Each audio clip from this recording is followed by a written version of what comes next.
Aha, there we go. Okay.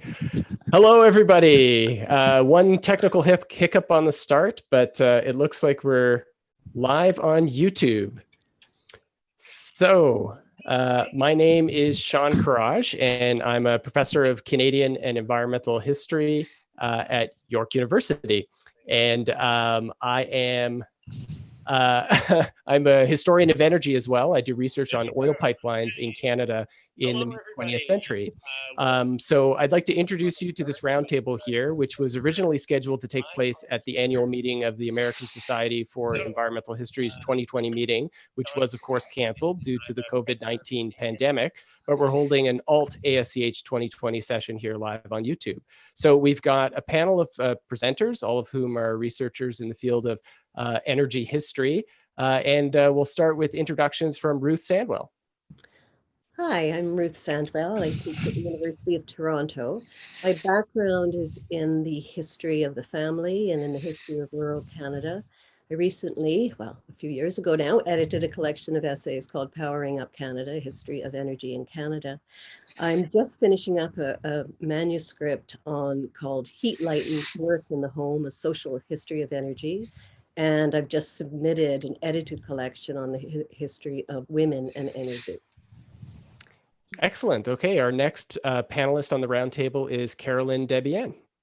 Hi, Carolyn Debian. I'm a professor at Laval University in the Department of Geography. I have a pretty interdisciplinary background. I've been working with Indigenous peoples and the effects of energy development, particularly hydro development, originally with the Cree and more recently with the Innu. And now I hold the Canada Research Chair in Indigenous Heritage and Tourism. Glad to be here. All right, our next panelist is Sakina Shaquille Meyer. Hi, everyone. I'm Sakina, as stated. I'm from the America Institute at the Ludwig Maximilians University in Munich. I'm originally from Canada, but I've lived in Germany for a while. My research interests lie in contemporary history, really, crisis histories and energy history.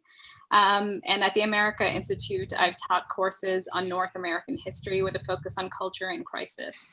But I am working on my dissertation right now, which looks at energy and crisis in contemporary North America. Excellent. And our last panelist is Andrew Watson. Hi, folks. Thanks for joining us. And thanks to Sean for organizing this great alternative panel for the ASCH. I'm an assistant professor in the Department of History in the School of Environment and Sustainability at the University of Saskatchewan. I'm a Canadian environmental historian. My research as it relates to energy as both some research that looks at the role of energy in agroecosystems over time, as well as a project on the history of coal in Canada, basically from the mid-19th to the mid-20th century. So I'll be speaking largely as it relates to that project on the history of coal in Canada today. Okay, so I think as many in our audience understand that this is a relatively new format for most of us. And I think at least for most of us on the panel, this is our first time live on YouTube. So for those of you who are watching on YouTube, there is a chat room where you can post questions for the panelists on the roundtable. We're going to go through short presentations from each of the panelists, and then we'll open it up to questions from the audience. I've also got a list of discussion questions to get things going from the start, but please feel free to post your questions in the chat room, and then I'll relay them over here to the rest of the group. So we're going to begin with Ruth, who's the first up on this session. Thank you, Sean.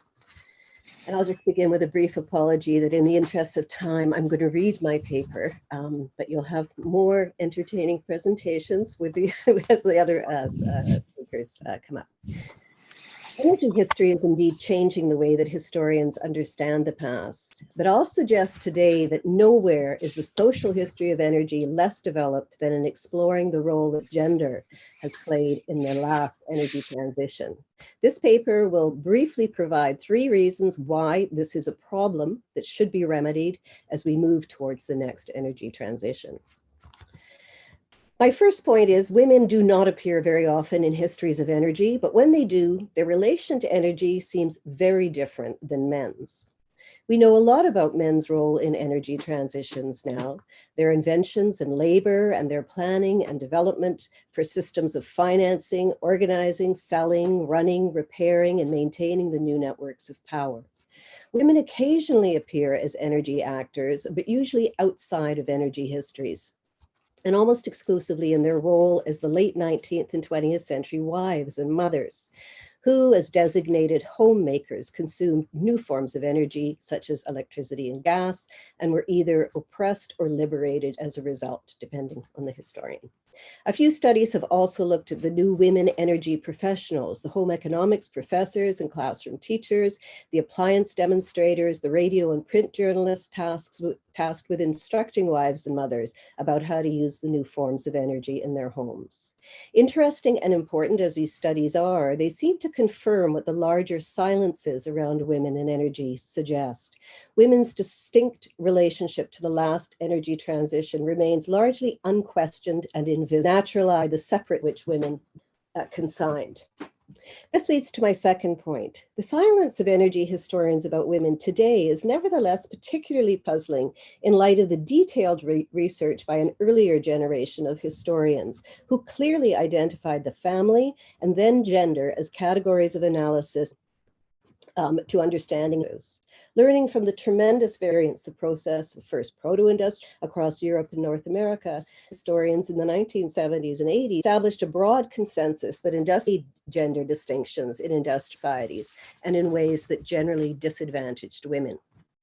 Let me elaborate on this second point. Micro-historical studies suggested that industrialization, in fact, comprised a kind of double gendering effect on society.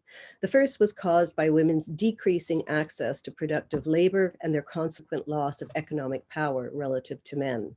While relations between men and women in early modern Europe were not equal, women's work as rural laborers, as dairy producers, as domestic servants, as spinners, weavers, and petty commodity producers in national and international trade networks, as businesswomen and as mothers, was part of a range of recognized activities by which households had traditionally wrested a living from local environments in pre-capitalist societies. But as direct access to food and fuel was increasingly blocked and production began to move out of the home and into workshops and factories to be performed for wages, the roles of women and men began to diverge sharply. Although women, like children, were initially welcomed into the new factories by industrialists interested in their traditionally low pay scales, a nascent male labor movement and a growing bourgeois ideology increasingly consigned women to a domestic role inside the home. So here is the other gendering movement, the devaluing of women's labor. As industrialization progressed, women wage earners were in effect enrolled in the so-called secondary labor workforce, comprising a reserve army of part-time and casual labor that was drawn on when men were either unwilling or unable to work. Women's labor in that informal economy also became increasingly disparaged, undervalued, and indeed not even recognized as work. Numerous studies over the years have demonstrated that women's unpaid labor, while largely invisible, has in fact remained vital in supporting households and community through such activities as cooking, gardening, scavenging, piecework, laundry, borrowing, sharing, and of course the caring and social reproductive work for which women continue to be primarily responsible. This leads me to my third and final point. The particular gendered inequality accentuated by that original shift to fossil capital is intensifying and is felt particularly strongly now as climate crises begin to engulf the world's poor. As Nancy Fraser has argued, while Marx originally articulated the sphere of production as the crucial hidden abode of capitalist relations, the ruthless exploitation of the environment and the staggering persistence of economic inequality around the world since his time provide two other unacknowledged and free supports of modern industrial capitalism. Fraser argues that women's labor comprises another. another of these hidden abodes. Their unpaid work, though providing vital support for the functioning of fossil capital, is ignored, seen as being outside the legitimate concerns of the capitalist economy. As women moved increasingly into the paid workforce in the late 20th century, they have done so overwhelmingly into fields of care work that, because gendered female, continue to be undervalued and underpaid as a result. In conclusion, I'm suggesting that women's invisibility in energy history is a problem that requires explanation and redress. The ideology of separate fears that's been tacitly invoked to somehow naturalize and explain women's distinctive invisibility in energy transitions is instead an unacknowledged result of industrialization.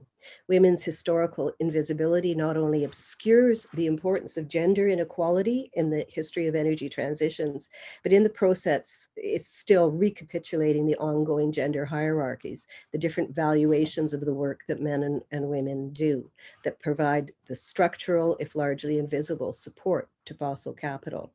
This is why understanding how gender, in addition to race and class, worked in structuring the last energy transition must play a vital role in negotiating the next. Thank you. Okay, thank you, Ruth. I'm just going to switch the video over, and the next speaker is me. So let me get set up here and see if this all works. So find my notes. Okay. So my own research is focused on the history of the development of long-distance oil pipelines in Canada.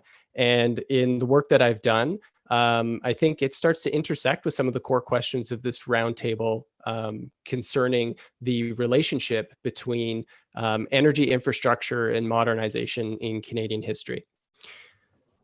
So this map here shows a contemporary look, bird's eye view of Canada's major oil and gas pipelines, which are regulated by Canada Energy Regulator, formerly the National Energy Board.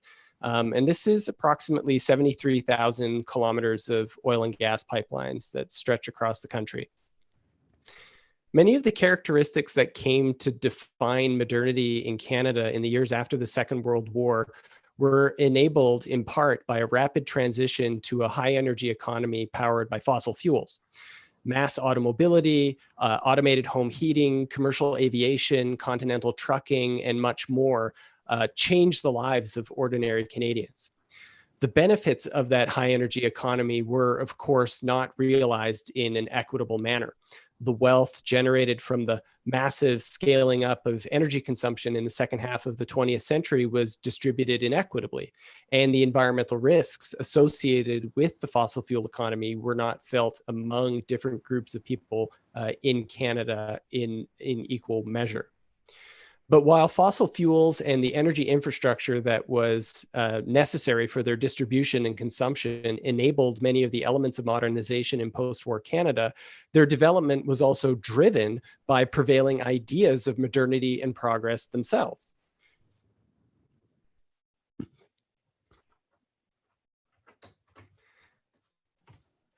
Today, pipeline development has become a flashpoint of political and environmental activism in Canada and elsewhere in North America. It's become entangled in a range of issues, which includes both Indigenous rights as well as environmental issues like global warming. Proponents and advocates for pipelines today argue that these critical pieces of energy infrastructure are necessary for the Canadian economy because they'll generate jobs largely in construction of the pipelines themselves and in oil production in northern Alberta. When corporations built the first systems of long-distance oil pipelines in Canada in the mid-20th century, the politics of pipeline development were quite different. The construction of oil pipelines was motivated in part by ideas of progress and modernity. Oil pipelines, according to proponents and advocates, would make life in Canada better, not just because the construction of the pipelines would provide jobs or the infrastructure would support more oil production in Alberta, but because they would provide cheap, plentiful supplies of oil to fuel the modernization of the economy. So the next slide, I think, illustrates this point pretty explicitly. This is an editorial cartoon that was published in the Regina Leader Post in October 1950 on the day of the opening of the first segment of the interprovincial pipeline. This was the first large-scale, long-distance oil pipeline built after the Leduc oil strikes in the late 1940s. It travels from Edmonton in Western Canada and connects to refineries in central Canada in Ontario, and ended up traveling as far east as Montreal. This cartoon represents, I think, the discourse of pipeline proponents and advocates in mid-20th century Canada, a discourse that linked oil and pipelines with progress and modernity. The image shows the first segment of the pipeline and the Alberta oil fields on the horizon, delivering crude oil to Saskatchewan refineries, represented by this tall gas pump labeled Monument to Enterprise and Progress. In the foreground, we see an enormous pump filling a line of modern machinery of the farm economy of Saskatchewan, including cars, trucks, and tractors. Premier Tommy Douglas spoke at the formal ceremonies that marked the opening of the pipeline. According to the Leader Post that day, Douglas made reference to, quote, Napoleon's famous statement that armies marched on their stomachs, and that today the modern industrial economy marched on oil. The pipeline was economically significant, not just because it traversed Saskatchewan and provides some jobs for its construction and maybe the operation of pump stations, but because it would supply Saskatchewan with cheap, plentiful oil. In BC, we find similar rhetoric about modernization and progress and industrial development at the opening of the Trans Mountain Pipeline in 1953. This pipeline traveled in the opposite direction from Edmonton to Burnaby, British Columbia, delivering oil from the fields in Alberta. Once again, the opening of the pipeline was celebrated for coinciding with immediate drops in the price of gasoline, prompting ambitions for future industrial expansion and modernization of the BC economy. This was especially important in a province that had experienced gas famines during the 1930s as a result of its dependency on California oil producers who had cut supplies to British Columbia in response to price controls that were issued by the Premier of BC during the Depression. In his editorial memo on the day of the opening of the Trans Mountain Pipeline and the first deliveries of oil to the storage farm in Burnaby, the editor of the Vancouver Province, Harold Torchy Anderson, wrote, Thursday was a big day for Burnaby. It was a big day for Vancouver. It was a big day for BC. Again, the promise wasn't solely about jobs tied directly to the pipeline itself, but to the oil that would flow in ample quantities at low prices to power BC's industrial growth.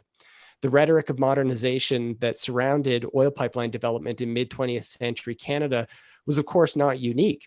It was a piece of the period of economic growth across the country and part of a general faith in modern technologies to bring prosperity to Canadian households. It shouldn't surprise us to find this rhetoric applied to the sources of energy that powered those technologies, or many of those technologies, and enabled this prosperity. Fossil fuels powered modern life in post-war Canada, and the expansion of the infrastructure to access those fuels was driven by the expectation or the promise of a better life. All right. So the next speaker is Carolyn, and I'm going to unmute your microphone. Let's see. Oh, I have to.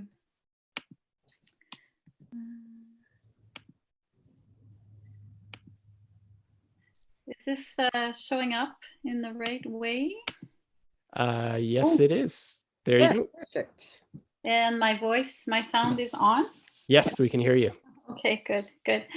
Thank you, Sean. And I want to say that unlike Sean and Ruth, I did not write my text, so do stop me if it seems to go over a little too much. And I wanted to say before I begin also that this is kind of a strangely individualized experience, you know, speaking in front of a computer. I don't know who's listening to us, but I think Justine Gagnon, who's a new colleague at Laval University, she started on April 1st in confinement.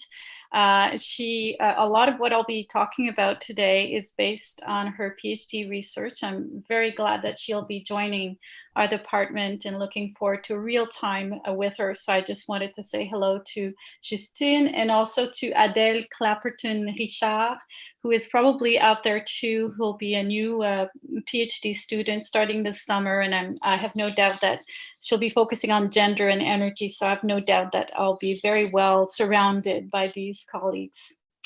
So I wanted to speak today about this question of decarbonization and energy transitions, and see whether these are indeed new frontiers of extraction for the Indigenous people of Quebec. And I originally thought I would refer to the Cree also, but this time being short, I'll just be speaking about the rivers on the North Shore. And let me move to the next.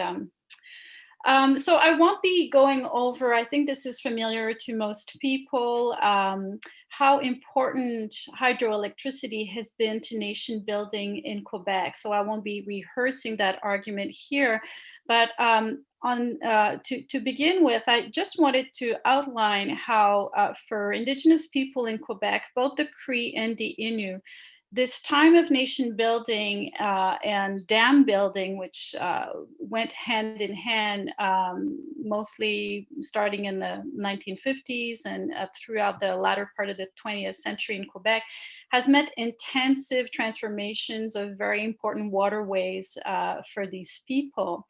And I think what we need to realize is that there is, as we might see it, as a second phase to this with the transition to green energy.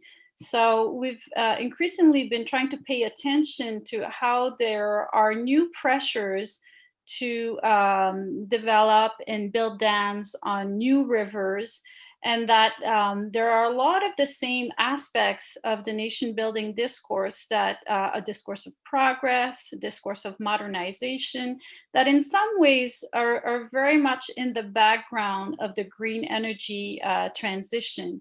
So of course, climate and economic crises of fossil capitalism make these energy transitions very urgent and indeed inevitable. But our work, I guess, is to pay attention to the politics behind that. And a little bit like Ruth was talking about how gender is always the hidden factor. Well, of course, race is as well a hidden factor of these green energy transitions. You know, this process of electrification and decarbonization. So we're really looking at how these new pressures are developing, you know, new frontiers of resource extraction for Indigenous people. A few years ago, the Grand Chief of the Assembly of First Nations of Quebec and Labrador, Ghislain Picard, he said that really the problem with hydroelectricity is that it's green, it has become green. So that creates even more of a challenge for Indigenous people, because there's images so associated with green, with environmentalism. So how do Indigenous people develop a cohesive message around electricity when they do not want their rivers to be dammed? So in the last few years, we've been working with my students more closely with the Innu on the North Shore. And here I've included a map of just some of the infrastructures on Innu rivers on the North Shore. What's missing on this map is the lower North Shore with the Remain project, which was really built for export, for energy exports to the Eastern United States. So this project is still being built right now, but its impacts have been very important for the communities are located around that river.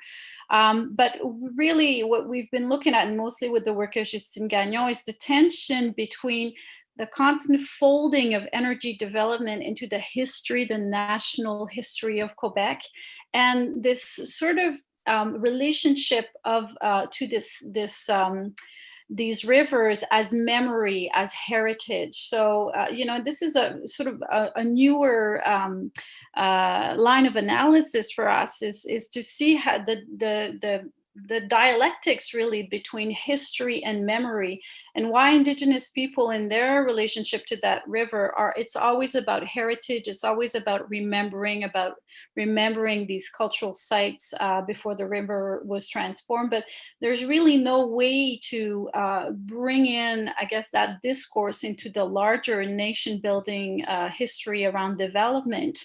And add a more critical, I guess, aspect to that history.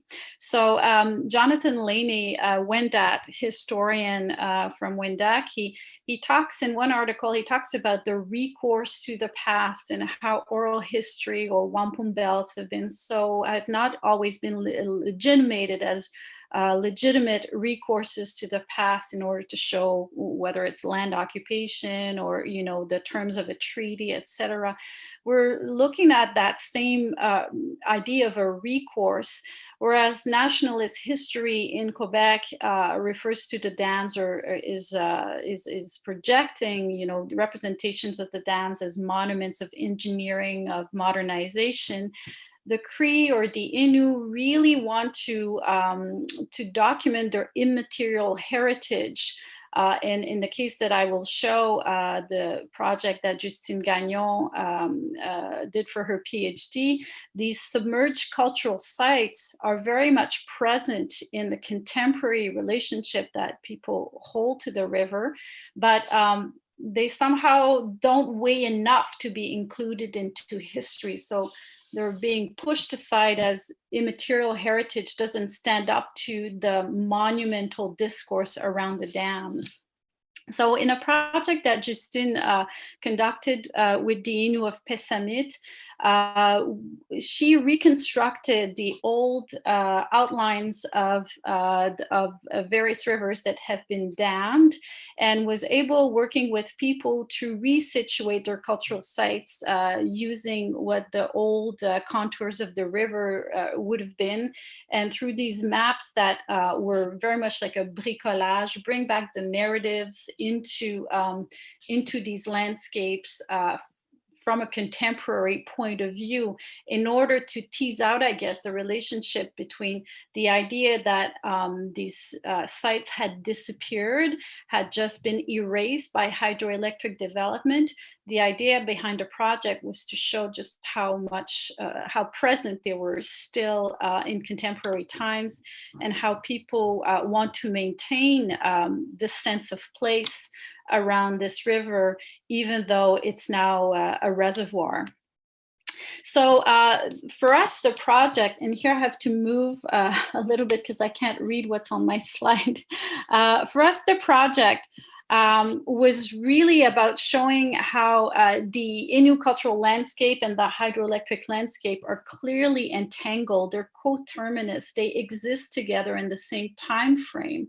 But the modernizing discourse around a monumental nation building, energy development is always that one phase of development replaces previous phases of occupation of the land, of the territory. Once the river is dammed, once it's transformed, that access as a cultural landscape no longer is possible for the Innu. And clearly the work that we did in this project shows that there are myriad ways of keeping that memory and that heritage alive. But the question is how to reinsert that into the dominant history of Quebec as a continuum of modernization. This history constantly seeks to neutralize the Innu's continued experience of these rivers as a social, relational, appropriated landscape. And here is an example of the new exhibition, the new Interpretation Center from Manic 5. We've gone through the entire exhibition, which was redone about 3 or 4 years ago. And there is no mention of the Innu at all. The previous exhibition had no mention, and you would think that, having it, since it had been redone, that there would have been a space for that counter history. As I understand, there is now at the site C Dam in BC, but clearly Quebec is not willing to open that door in terms of official renditions of its history around the dams. I'll go. I see that time is flying by. Just a few words about another site also that we've studied is Les Fourches Péribonka. This is the Péribonka 4 Dam in the territory of the Pequot-Kami-Inuits. They're in the Lac Saint-Jean area, it was a very important gathering place in what was a larger cultural route of various rivers leading inland. But the particularly interesting, I guess, aspect of that site is that it hooks up to the idea of the Mimikweshat. They're supernatural beings in Innu history or immaterial heritage.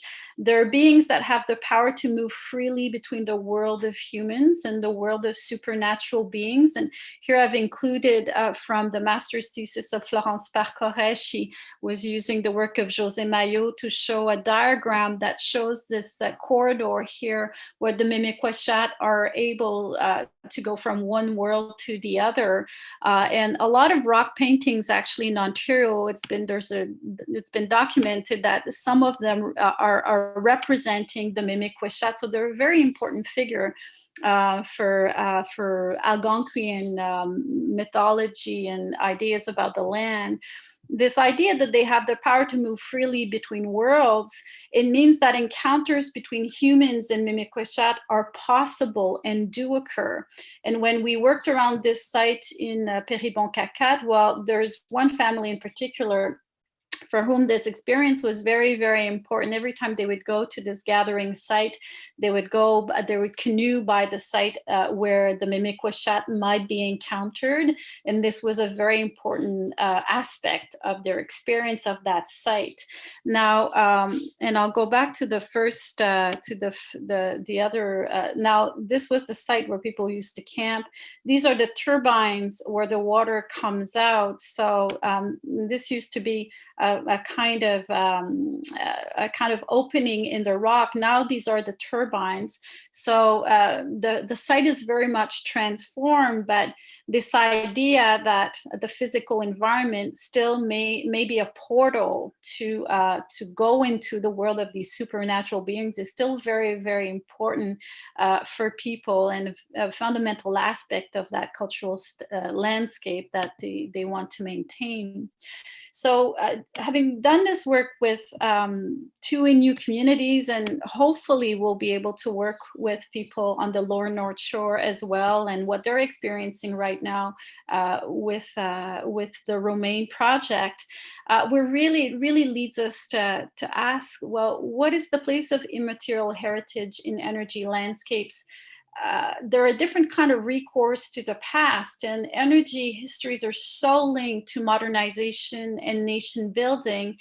How can we go against that grain and bring in, a different understanding of these landscapes, especially in the second phase, I think, of frontier extraction through green energy and decarbonization? We need to find ways to keep bringing back Indigenous people's sense of the past and recourse to the past as a legitimate narrative that should lead us to question how we do these energy transitions and how we do energy development.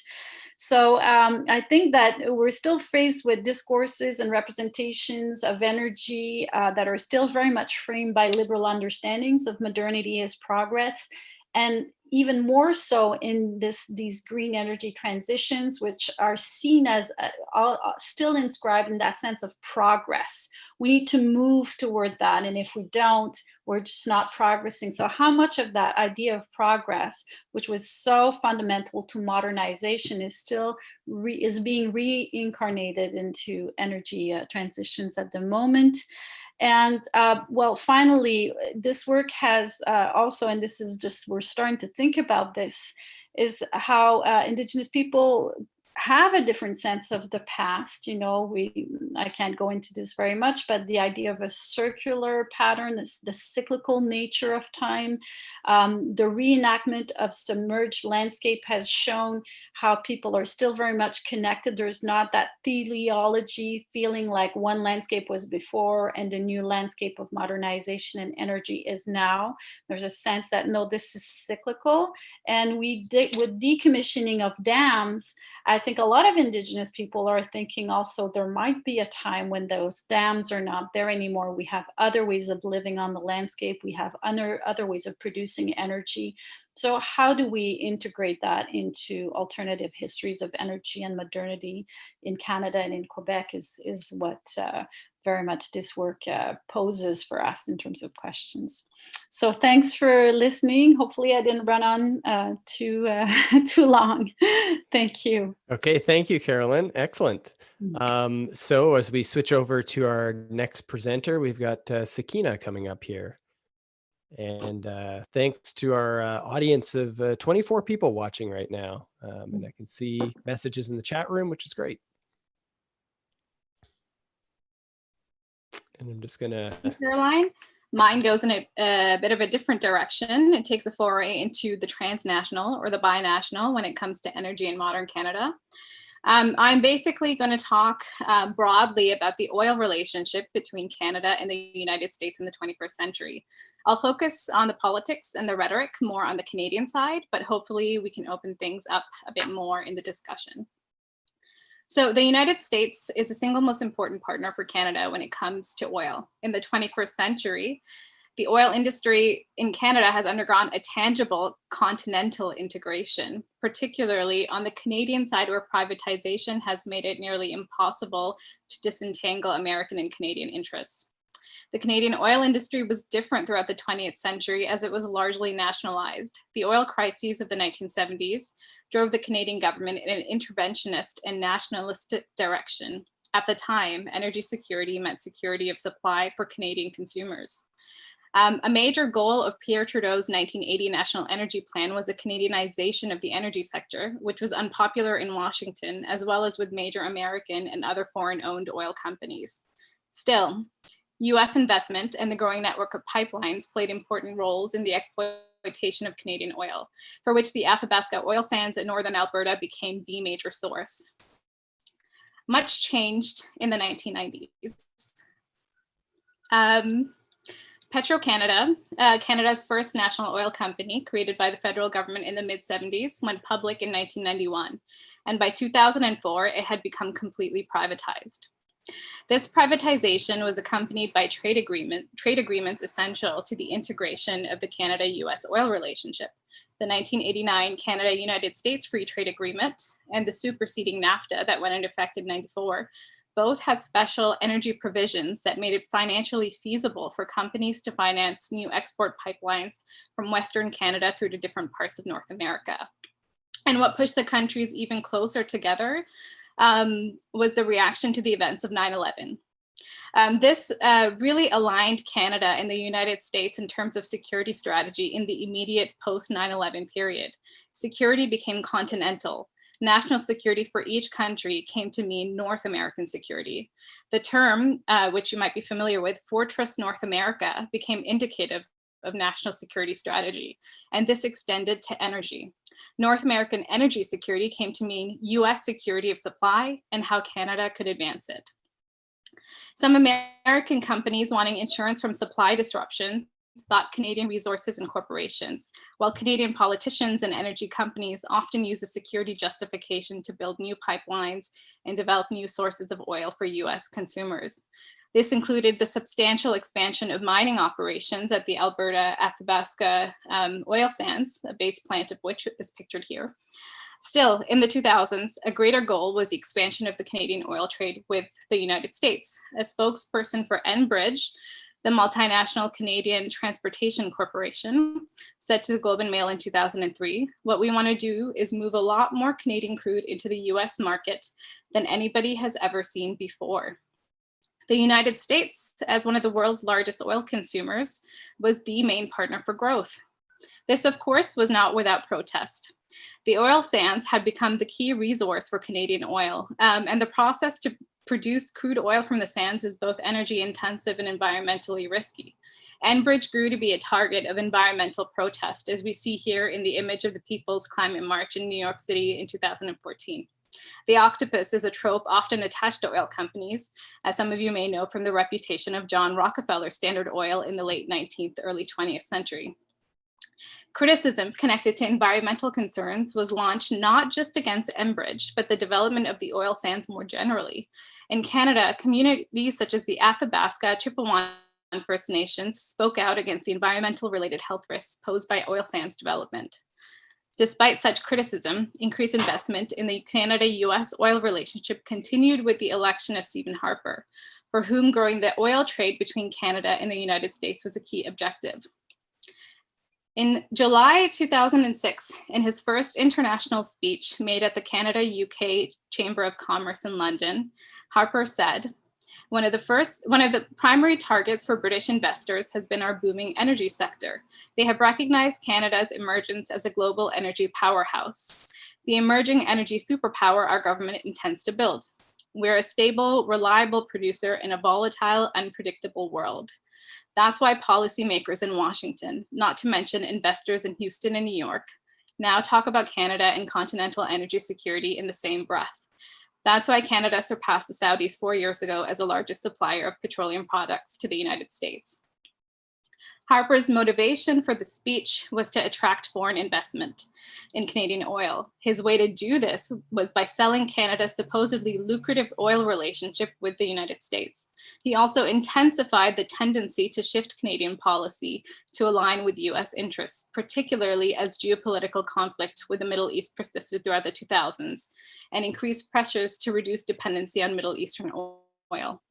By the end of the decade, the Harper administration had planned an extensive energy advertising campaign in the United States. The campaign began in 2012-2013 as part of an effort, in part as an effort to woo American support for the Keystone XL pipeline from Alberta down to Nebraska. The billboard pictured here was in the metro station in Washington, DC. It stated, "America and Canada, friends and neighbors, America's best energy partner." And this was a phrase used throughout the campaign. America's choice, import oil from Canada, a secure and environmentally responsible neighbor, or choose less stable offshore sources with much weaker environmental standards. Canada delivers 2.4 million barrels of oil to American refineries every day through pipelines connecting Americans to a reliable source of fuel.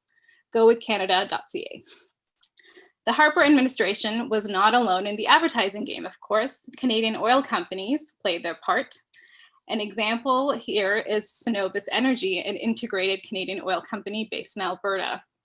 Cenovus's advertisements, as with other Canadian oil companies, played up an environmentally friendly image. The advertisement states, "Welcome to a different oil sands." And in the text, the advertisement states, "While some of the Canadian oil sands sit near the surface, the majority is found deep underground." Innovative technology pioneered here in Canada allows us to reach that oil by drilling for it, so we disturb very little land. Discover more at adifferentoilsands.com. By the way, this tendency to build websites to provide an alternative vision against the critics of environmental hazards of the oil sands was really, really popular. It still is. Of course, the image in the advertisement depicts a very environmentally pristine oil sands, a stark difference to what the mining operations actually look like. Such advertisements could be seen in both Canada and the US, attempting to sway the increasing environmental and climate change related opposition to the oil sands and the companies operating there. Public opposition was and still is high. At the start of the millennium, further economic integration had become a priority for the Canadian business lobby. Both the Liberal and Conservative parties pursued policies based on principles of North American integration rather than ones counterweighing potential US hegemony. A nonpartisan alliance grew between corporate Canada and the federal government. Bilateral trade with the United States, however, doesn't always fit with public opinion. So businesses and business groups have made managing public opinion a priority. Much of that has to do with assuaging concerns connected to oil, the dominant ones being related to environmental degradation, which is addressed by advertising, such as the example here. The oil lobby in Canada was also quite strong. In 2011, a mysterious pro-oil nonprofit called the Ethical Oil Institute popped up in Alberta and embarked in a more explicit online advertising campaign for Canadian oil. The nonprofit, created by lawyers in Edmonton, one of whom was the notable conservative political commentator Ezra Levant, used the angle that Canadian oil was morally superior. It was the ethical option, as both the advertisement and the name state. Many of the ads were comparing Canadian oil and Middle Eastern oil, of course, Canadian oil being the ethical option, but Middle Eastern oil was not the only target. It was really Canada versus the world, and Canada is always the ethical option. But such lobbying organizations, while they were successful in disseminating their message, they were actually quite short-lived. The ethical angle faded out against growing opposition based on criticism of the oil sands' heavy environmental and carbon footprint. So at this point, I would bring my talk to a close with the last image of a demonstration at the Alberta Legislature Building in Edmonton, where you see environmental protesters mixed with a pro-oil, pro-energy sign.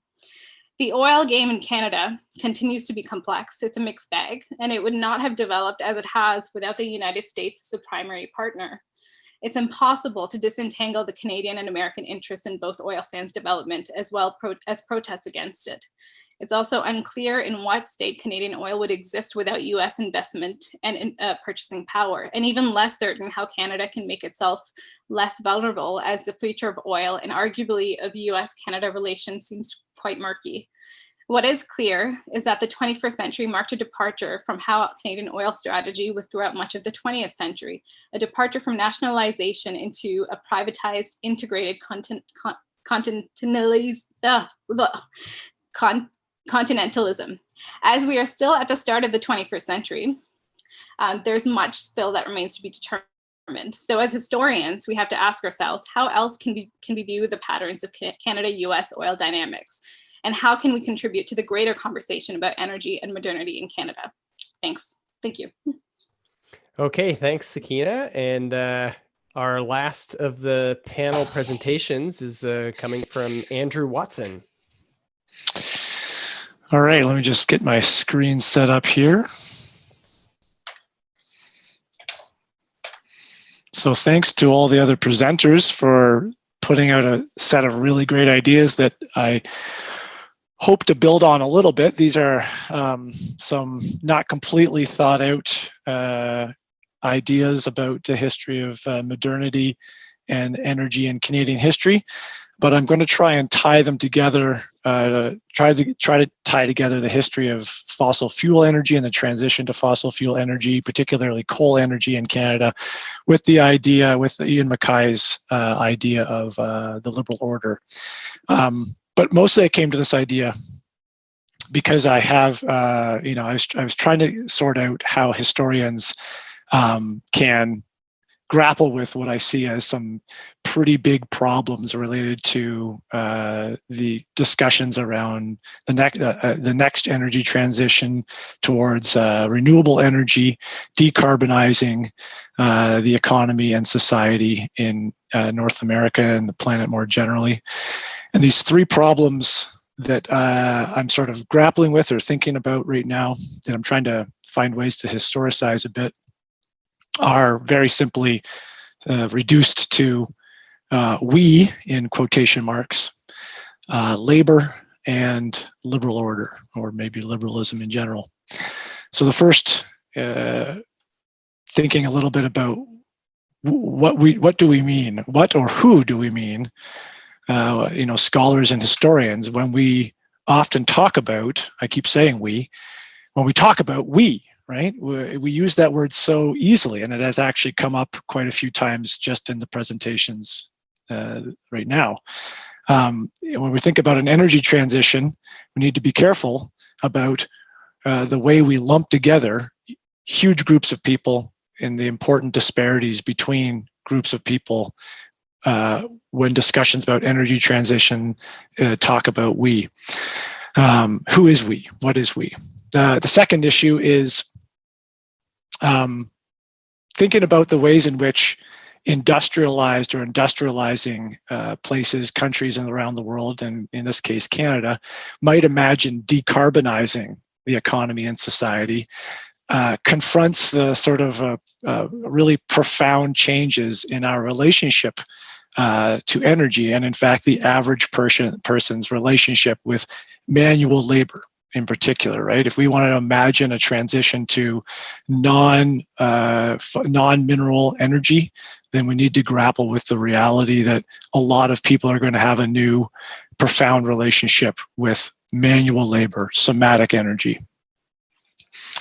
And then the third issue, which kind of ties hopefully the first two together, the third problem is that if we want to fundamentally restructure or transform our relationship with energy, and we can accept that the modern economy and society in places like Canada are predicated, reliant entirely on cheap fossil fuel energy and abundant fossil fuel energy, then what does that say about the consequences of this energy transition to our relationship with liberal democracy and a market economy? How can we imagine a future that transitions away from fossil fuel energy if we can't also imagine transitioning away from liberalism and free market economies and liberal democracy in some way, shape, or form overall? So the first of these, grappling with we.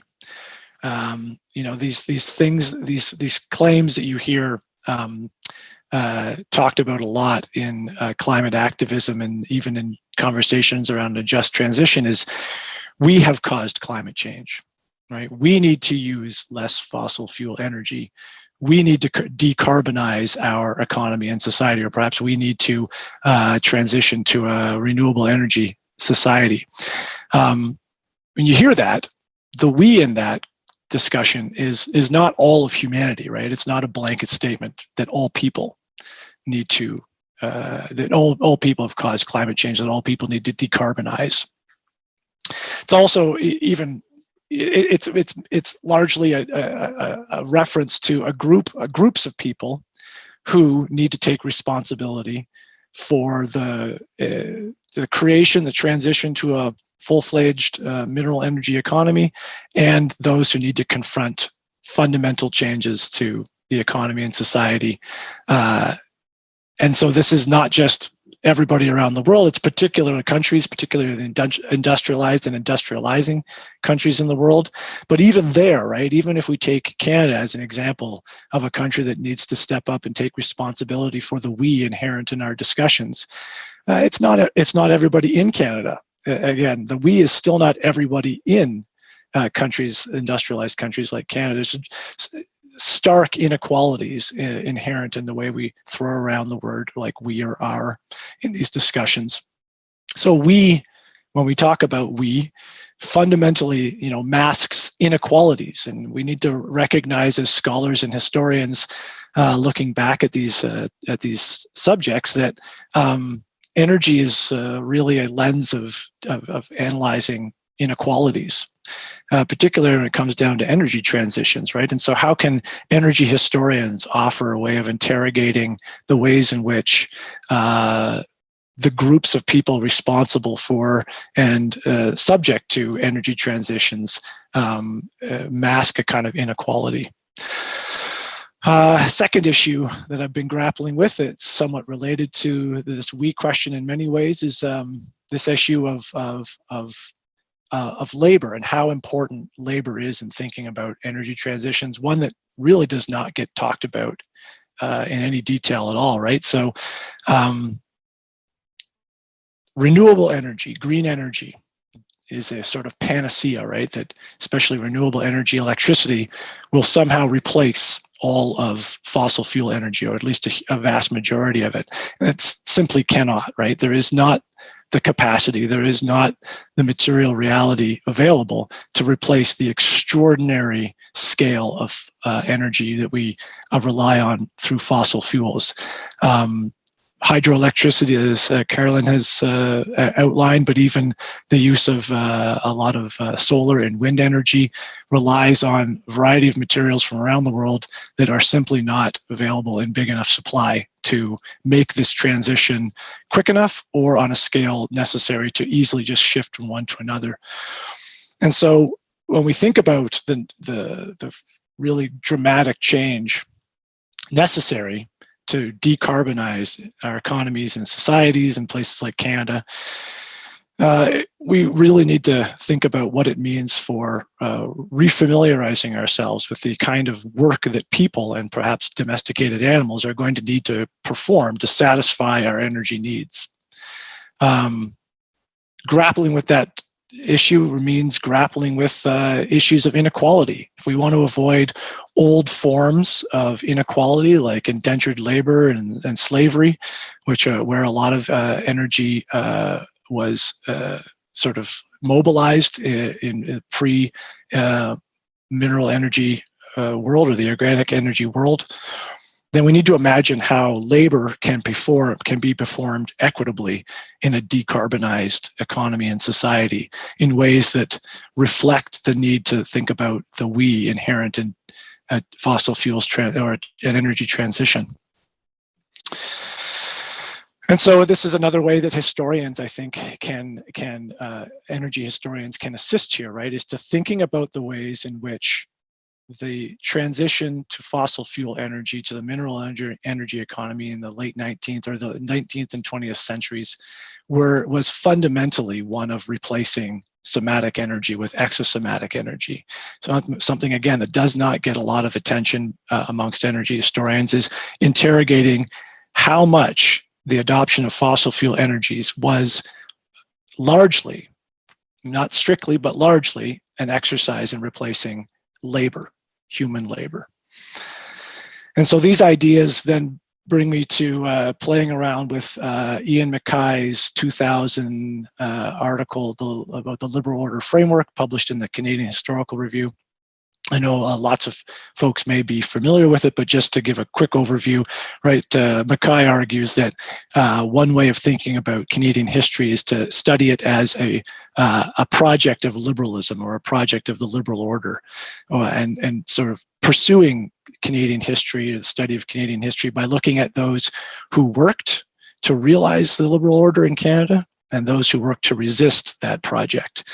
Liberalism, a liberal order, largely being a way of sanctifying the primacy of the individual, the importance of the individual, the equality of all individuals before the law, and the importance, the fundamental importance of private property overall.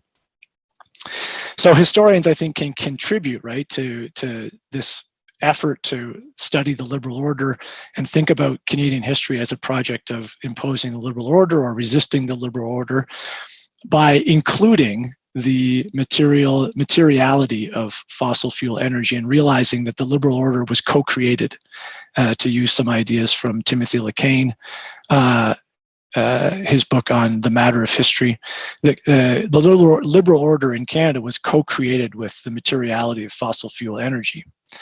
And so simply put, the liberal order was really not possible, right? The ideas existed, certainly, as Mackay and others have argued. The ideas of liberalism existed before fossil fuels became widespread and adopted in many segments of society. But the ways in which the liberal order came to dominate the social, political, and economic realities of modern Canada were facilitated by fossil fuel energy. And in turn, the widespread use of fossil fuel energy was also facilitated by the ideas of liberalism and free market economics.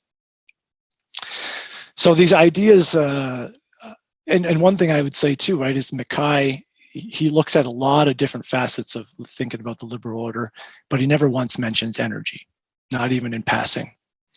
And in fact, the book Liberalism and Hegemony, which came out a few years later, reflecting on Ian Mackay's essay, also does not address energy in any way either.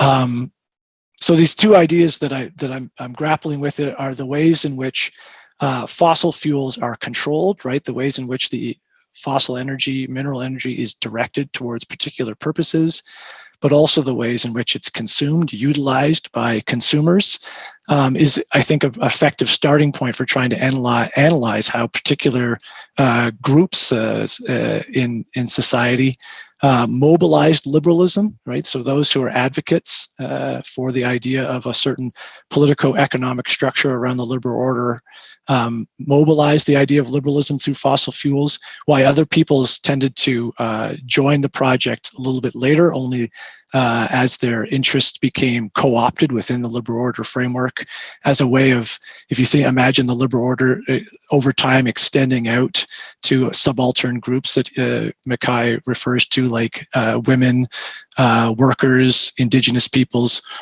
You can imagine the fossil fuel economy also extending out at almost the same pace, right? So as liberalism is extended, so too is fossil fuel energy, and they go in lockstep. And then finally, why some groups were marginalized from the liberal order, continued to resist the liberal order, or chose to opt out of it entirely, as also a reflection in their relationship to fossil fuel energy. Some of the examples we've heard already from Ruth, Sean, Sakina, and Carolyn. So I think there's lots of ways that these ideas can be mobilized to think very thoughtfully about the role of fossil fuel energy in creating modern Canada between the 1850s, 1860s, and into Second World War. So I'll leave it at that, and hopefully there's some points of discussion between all the papers that come out of this. Thanks. Okay, thank you, Andrew. So we're now going to move into the discussion portion of this roundtable. And we've got our audience of viewers out there in YouTube world. Andrew, if you want to turn off the screen sharing on your side. Oh, yeah, right. Yeah. Yes, all. Just give me 1 second here.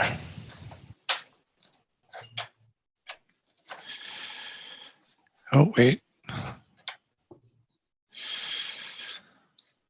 Sorry about that. Good. There we go. Okay. Yeah.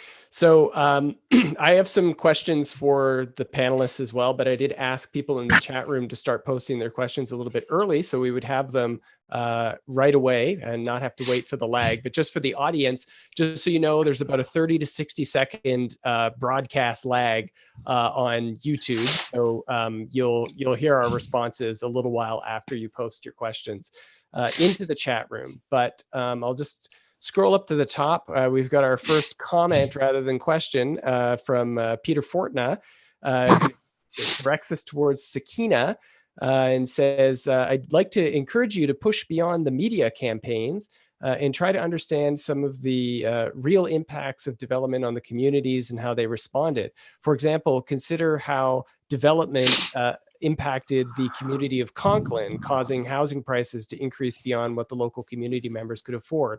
Beyond environmentalism, this impact is real. So I don't know if you want to respond to the remark or not, Sakina. Yeah, I just wanted to say that's a really, really important point. In my presentation, I really focused on the high level federal kind of strategy that has been kind of taking place throughout the millennium or throughout the 21st century. But this is why presentations like Caroline's or Ruth's are so important, because the regionalism aspect is really, really undervalued and understudied. And it's so important to take into account all of these different dynamics that kind of clash but coexist within this oil dynamic, whether it be national in Canada or whether it be binational Canada, United States. There are so many issues that have to be considered. One, like I couldn't talk about it because we had a time limit, but it's a very, very important point, and I'm really happy that you wrote that comment. Okay, I've got a question here from Tina Liu for Carolyn. Hi, Tina. Great paper. How do Innu notions of nationalism and sovereignty compared to Quebecois notions of the same come to shape their ideas about development and energy? Mm-hmm. Hi, Tina. Thanks for the question. Am I on? Yeah. Yep. Okay. Maybe I'll start with an anecdote. A few years ago, Ghislain Picard was invited at the National Convention of the Parti Québécois. And, you know, they were all very impressed to have him on and thinking maybe, you know, he's one of our own, and he started his talk by saying, "I'm a nationalist." And you could sense in the audience how thrilled, you know, the people had congregated. "I'm an Innu nationalist." And then, you know, then there was a different kind of reaction. That's been taken up over and over again. Indeed, like there's always a sense that is very ambiguous. If you look at the Innu, they're francophone, and many of them don't actually speak English. So the nationalism can be Innu, but there is sometimes affiliation also with not Quebec nationalism, but certainly the linguistic aspects of Quebec culture, because that's their main language, although there's a lot of language revitalization. But that's very different with the Cree. As you know, Tina, and I don't know who else is in there, you know, hydroelectric development has been almost like the quiet revolution for the Cree. You know, it's brought them into more of a nation state kind of framework where rapidly they built their own institutions, their own nation building institution, the Grand Council of the Cree, the flag. You know, they created very rapidly a political structure that really functions like a nation state, but is inserted within the Quebec nation state. That hasn't been the case with the Innu. They right now have a structure for La Grande Nation. They call it the Great Innu Nation, but again, in a very ambiguous and contradictory way. La Grande Nation Innu is spread across Labrador and Quebec. So in itself, that's also a problem.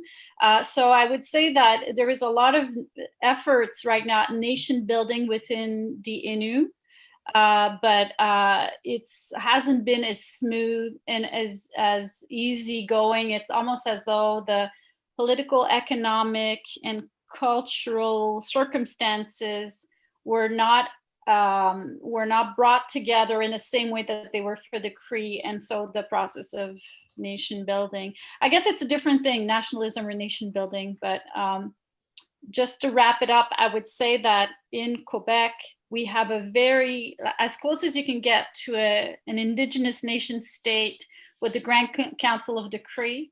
And hydroelectricity and energy development, forestry, mining have very much been a part of the engine of that nation state or national development. Whereas with the Innu, the same circumstances and cohesiveness has not been so easy to come by. And so the efforts are certainly, I would say, more arduous at the moment. Okay. I've got a question for Andrew here from Clarence Hatton, who writes, "I agree that the affluent and powerful within industrialized countries have played an outsized role in energy transitions.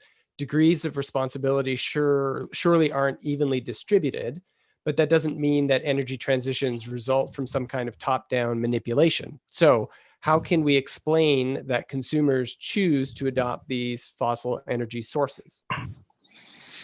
Sorry, what was the last part of that? How can we explain that consumers choose to adopt these fossil energy sources? Fair enough. I mean, this is maybe part of the liberalism part of the argument, right? Is that increasing numbers of people are co-opted into a mineral energy regime because their standard of living, right? Their quality of life is they're told that their standard of living, their quality of life will consistently improve. I think of, Ruth's work here on the pedagogies of the unimpressed, and even some of the arguments you just made in your presentation about trying to send out Alberta oil into Saskatchewan and improve the lives of farmers, right? That constantly the messaging it's being pushed from producers towards consumers is that your life will get better if you adopt fossil fuel energy. You will become freer. Your life as an individual will become enhanced, right? Your role in the liberal democracy will become affirmed and defended through your use of fossil fuel energy. So avoiding the use of fossil fuel energy, right? Becoming one of those outliers, these subaltern weirdos that doesn't become part of the system, means that your life is going to be harder, more laborious, inconvenient, and so all the messaging around this, right, is not necessarily that consumers don't have free will to make these decisions, but the ways in which the discourse is structured around fossil fuel energy makes it seem almost inevitable and undesirable to avoid being part of the mineral energy regime. All right, I've got a question for Ruth. So Ruth, and this is my own question. Why, in your view, as a historian of the family, an energy historian, environmental historian, why do you think that new forms of fossil energy and new energy carriers like electricity sharpened gender distinctions, particularly around divisions of labor, rather than producing more equality between men and women? And looking historically at this, what do you think a gendered analysis of past energy transitions can tell us or help us to understand the potentials for future energy transitions? Well, to answer your second question, I think that looking at gender can show us how important gender was. Yes. I'm writing that down. So, and gender has not been looked at very much by the most recent, with some important exceptions, but it hasn't been at the forefront of the analysis in a way that I would say that race, and especially, Indigenous peoples have really been a big part of the history of energy for a long time in Canada, for at least 20 years, but in a way that gender has not. So, but there is, as I said, this huge body of literature that argues that analyzes industrialization in terms of the impact that it had on especially on women's work, women's labor relative to men. And that has just sort of been forgotten. So what I see in the energy history, which is fine and good, I see a lot of analysis of the results of what I would argue is the result of fossil capital on gender relations in industrializing societies, and they're, I'm getting a bit of an echo there. I think it just stopped. Okay, so I think that looking at gender allows us to see that, as I said, gender played a really important role, and I would locate that, or I would follow the earlier historians writing about this to locate it in the removal of productive work from the home into factories, as Andreas Malm in Fossil Capital has sort of taken us back to all that literature, but he has not included the gender element in there. He's not looked at that, really substantial literature, really, really detailed microhistories of exactly what happened as industrial capital started to replace, to take work out of the home, put it in factories, and at the same time, which Mom does talk about, this huge labor movement that was really focused on men's right to to have a living wage. But in the process of that, one of the things that got thrown out was what would it take to make women's labor commensurate with a living wage inside a factory. And there were, people could have made choices, but they did not. So so simply looking at the results of that in the creation of the separate spheres ideology is just to ignore a causal structural impact of fossil capital on gender relations and on society. I mean, it was huge impact on the relationship between men and women, of women's limited access to money, which became more and more important through waged work. And so politically and economically, women were really disadvantaged. And they were women were also protesting all through the 19th century about this. So does that answer your question, Sean? Yes, I think so. And the audience will let us know if it doesn't. I've got a question here for Sakina from Tina Lou. How does fracking and greater domestic U.S. production of oil, making them less dependent on foreign supply, change the relationship with Canada? What are the implications for the Canadian oil sector?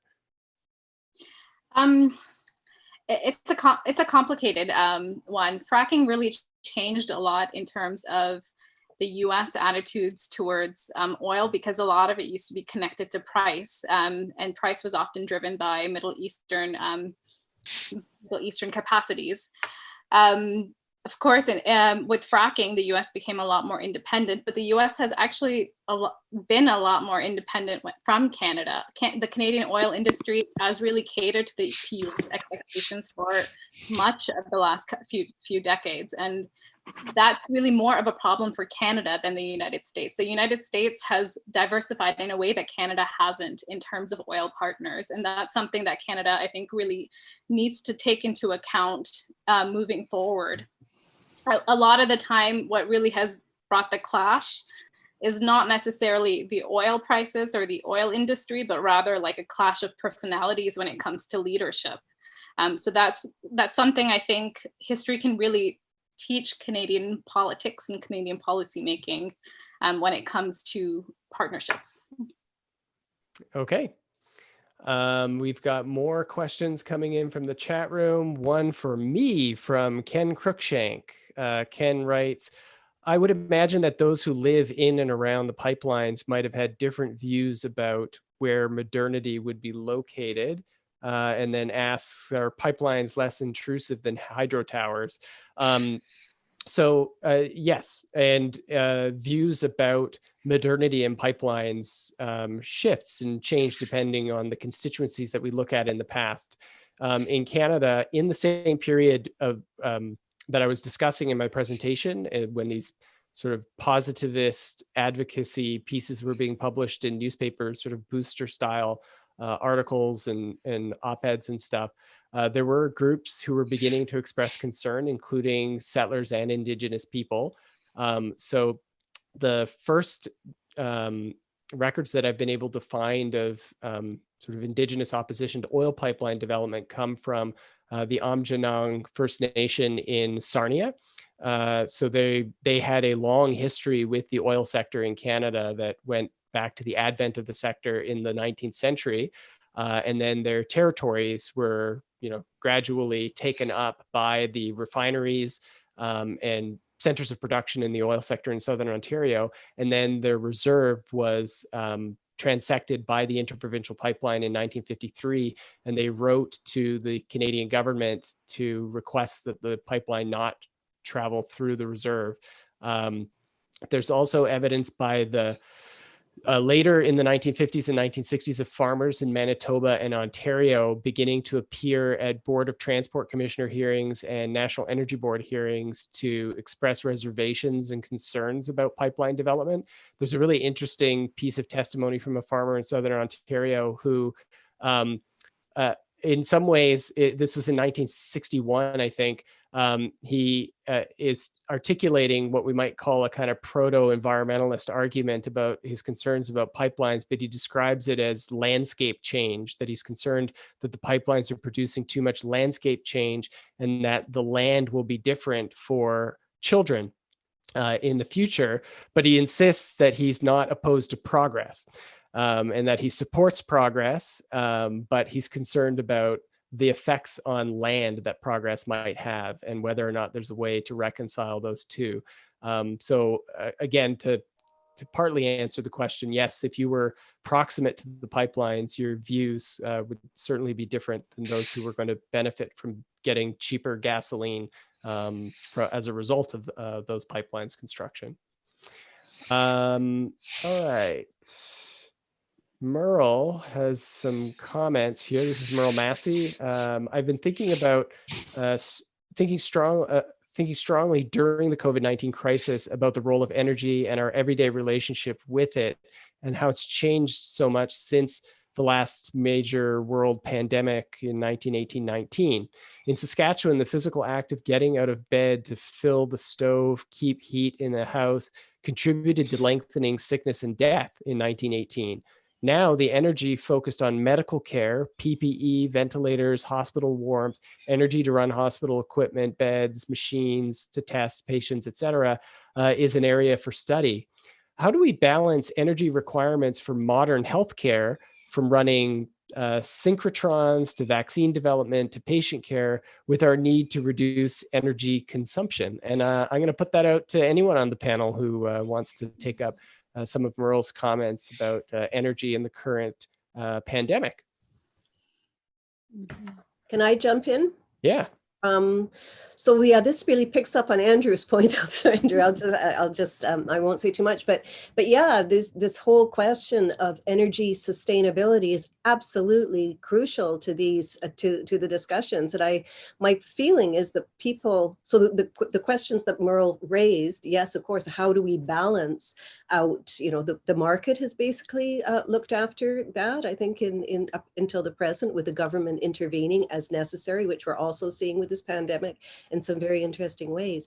But no, those questions about who gets to decide how much energy goes to what, and who's going to provide that energy, who's going to consume it, and who's going to produce it with what effects, is absolutely crucial to this. And I don't think as a country we're even beginning to talk about that now, except for Andrew, who raised the question. But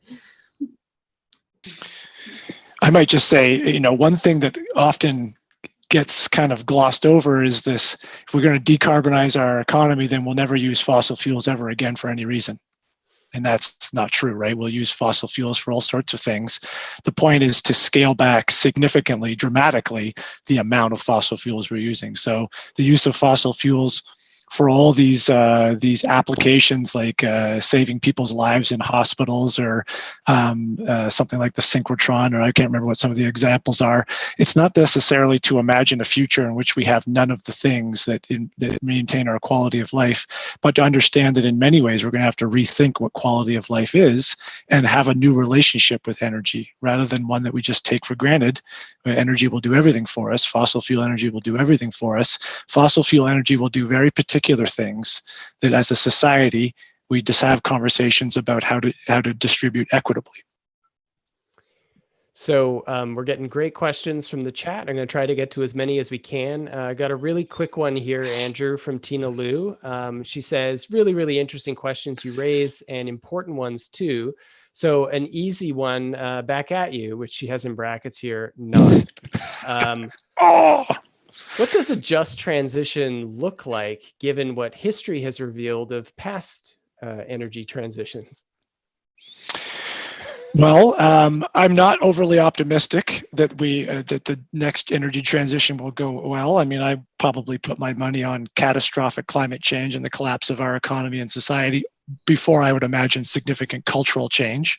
Okay, but if we want to Andrew. just put a pin in that for a second, and imagine that we do have some sort of cultural shift towards an energy transition, I would say one of the first places to look at is, I'm thinking particularly of Justin Fisher's research with Climate Justice Saskatoon, where he went down in the southern parts of Saskatchewan to talk to residents in coal mining communities, to ask them, have conversations with them, what does a just transition look like to you? To go talk to the people who are in the front lines of the fossil fuel economy right now, not those who are at the levers of power, who the CEOs of energy companies or even politicians, but the people who are actually going to experience the most significant shifts in their lives through a just energy transition, and have those conversations. Because if you can begin to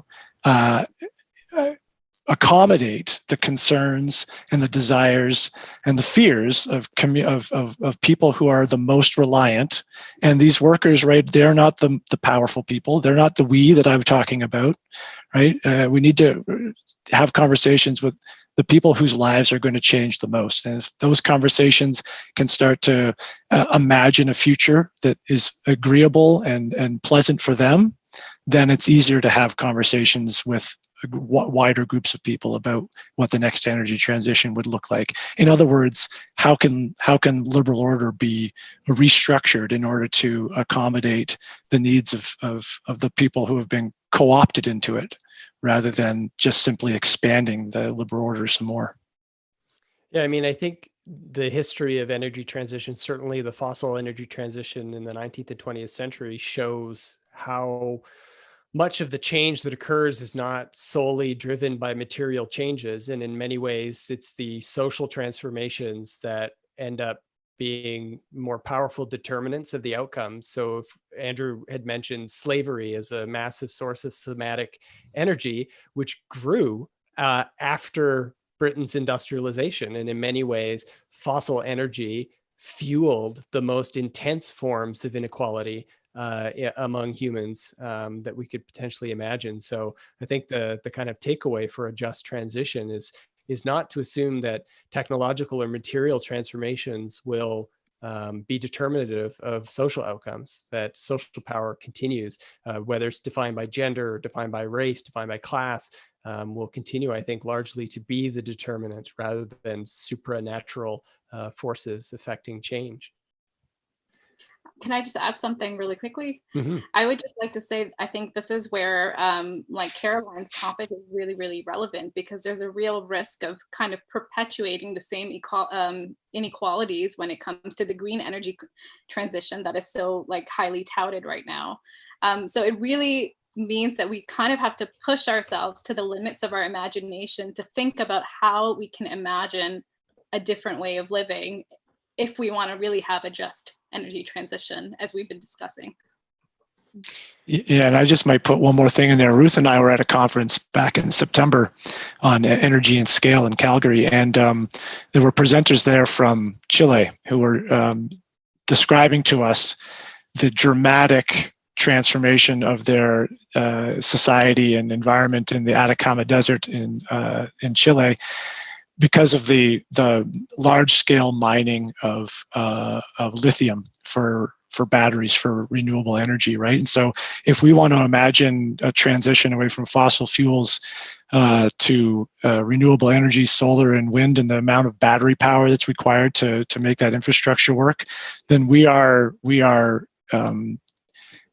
exerting violence and dispossession on Indigenous people in places like Bolivia and Chile in order to extract lithium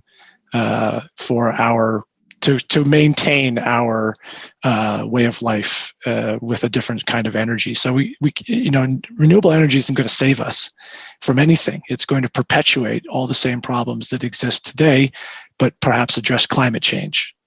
So. And I guess these are some of the risks that Carolyn was raising in her remarks as well. Absolutely.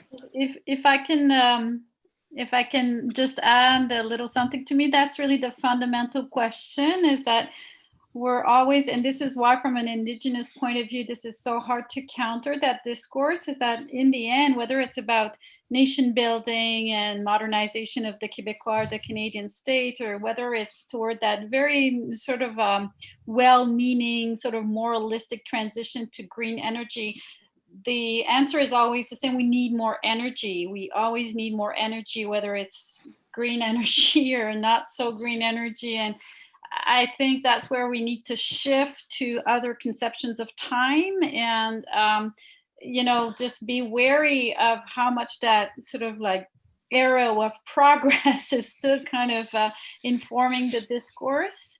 And from that shift, then start to ask questions that might lead us to different answers and different ways of thinking about these problems. And as Sakina was saying, just try to be innovative. I think we're really stuck in the same framework, whether we're talking about green energy or nation building energy. Okay, we've only got a couple minutes left before this session has to end, and the break and refreshment session for everyone to step out and talk with each other can continue here at this imaginary conference. I'm excited to look at the books. But we do have a question here from Tina Adcock for Ruth, piggybacking on Andrew's presentation. Might the next energy transition have the potential to bring women's engagements with energy back to the forefront, given that it looks like it may be a shift toward more somatic or labor-intensive kinds of energy? Yeah, I think so. I mean, it's a huge problem, as Andrew said. But so I'm just finishing up this research that's documenting in fairly minute detail all the energy harvesting work that women in the organic energy regime performed, and just how much of each day that took up of people's time and their physical energy as well as their mental energy. So yeah, I mean, that is one, like that's one direction that our society could go. The problem is just the vast quantities of energy, like this Zoom call, for example. I mean, it's, this kind of streaming is taking, using up, tremendous amounts of energy that have to be, so there's so many ways that we're not even conscious of the energy that we're using. I keep thinking of a book that I read called The Human Powered Home, that shows how you could do everything in your home, like running a dryer, or by using bicycle power. And it would take up most of the day, like actually just to do a load of laundry. But anyway, so yeah, I think there is tremendous promise. And I think that history is great in this way to say, no, we don't just need to look for new technological inventions in order to keep increasing, as we've been saying, to increase people's energy use. But in addition to cutting back, we can look to older practices that people have used since time immemorial to meet their energy needs. And I should just add, Ruth, that the internet stream that I'm using here is being powered by a team of horses that are walking around in circles in my backyard. That would be the case. Okay, so we are now out of time here. I want to, first of all, thank everybody who joined us in the live stream for their questions and for watching the presentations. And thank you to all of the panelists. Thank you, Ruth. Thank you, Carolyn. Thank you, Sakina. And thank you, Andrew. I'm going to stop the stream on YouTube and say goodbye to the audience out there. Thank you, Sean. Thank you, Sean. Thanks, Sean. Thanks for making this work. Everybody. And this will be recorded and posted on the Niche website, which if you're watching this later recorded on the Niche website, you already know. So thank you for joining us, and please tune back in during the next pandemic for the next installation of our roundtable. Oh. All right. And